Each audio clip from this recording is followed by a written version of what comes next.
कि भाई election commission जो है अब पॉलिटिकल पार्टी का टूल बन गया।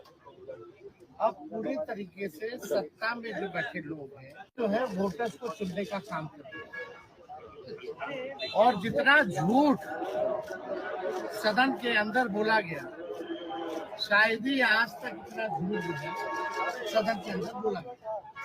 हम लोग तो उम्मीद और अपेक्षा कर रहे थे कि सरकार की तरफ से माननीय मुख्यमंत्री जी अपनी बात को रखेंगे। पूरे देश के लोग, बिहार के लोग मुख्यमंत्री जी को SIR के विषय पर सुनना चाहते थे, लेकिन अफसोस कि मुख्यमंत्री जी ने एक शब्द भी SIR के बारे में उन्होंने नहीं बात की। विजय चौधरी जी पुनरीक्षण और गहन पुनरीक्षण को मिला दी। कौन चाहता है कि अवैध वोटर हो, फर्जी वोटर हो या बाहरी वोटर हो? इस पे तो कोई सवाल ही नहीं कर रहा।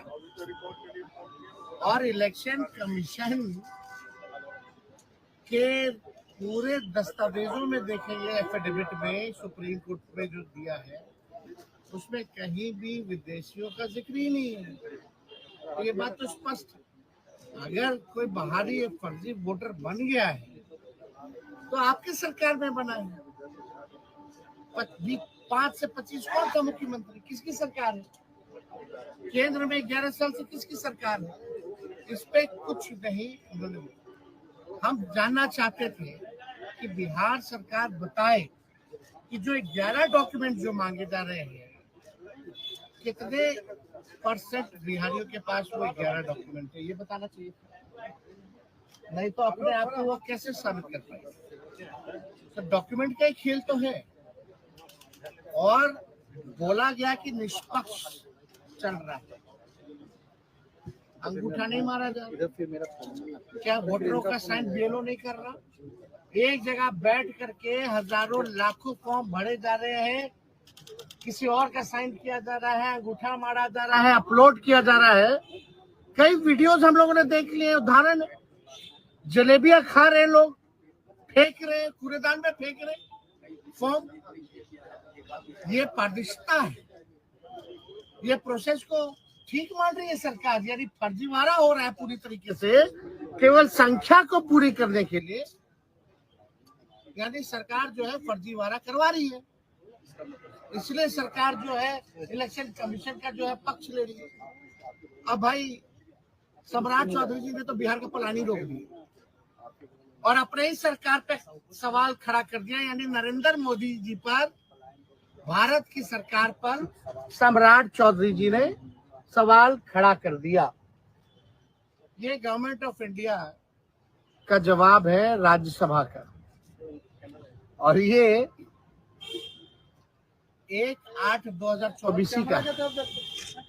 तो आप समझ सकते हैं इसमें साफ तौर पे ये लिखा है कि लगभग 3 करोड़ लोग, ये लेबर मिनिस्ट्री का जवाब है, 3 करोड़ लोग जो है रजिस्टर्ड हैं जो बाहर पलायन करते हैं।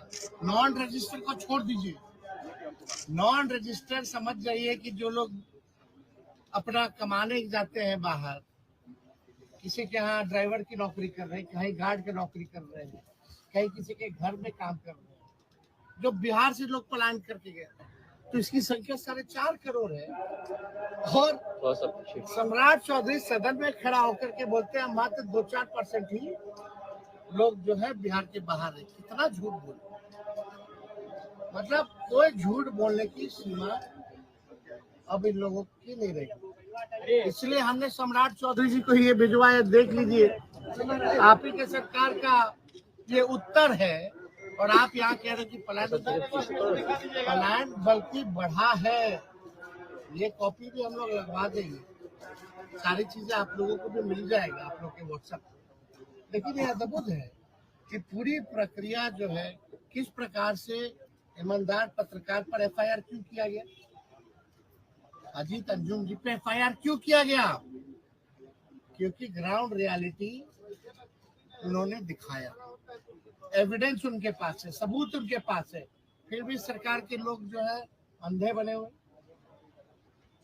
कुछ इनको नजर नहीं आ रही।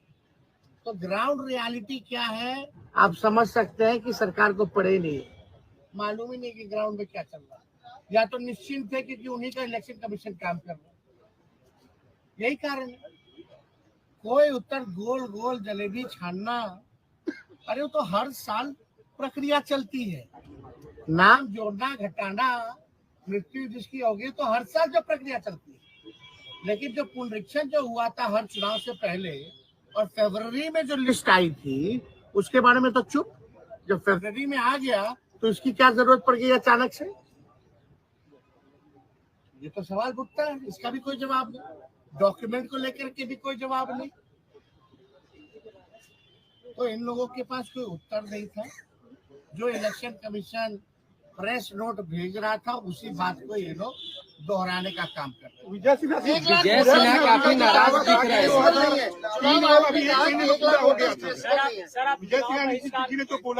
इनके मंत्रालय में कुछ ऐसे ऐसे मंत्री हैं जो बंदर की तरह कूदते रहते हैं ताकि हाईलाइट रहे,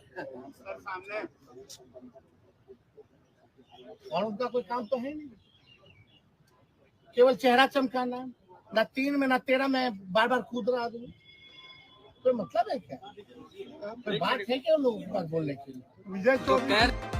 दैनिक अपडेट के लिए TN24 लाइव को सब्सक्राइब करें और अपडेट को कभी न चूकने के लिए बेल आइकन दबाएं।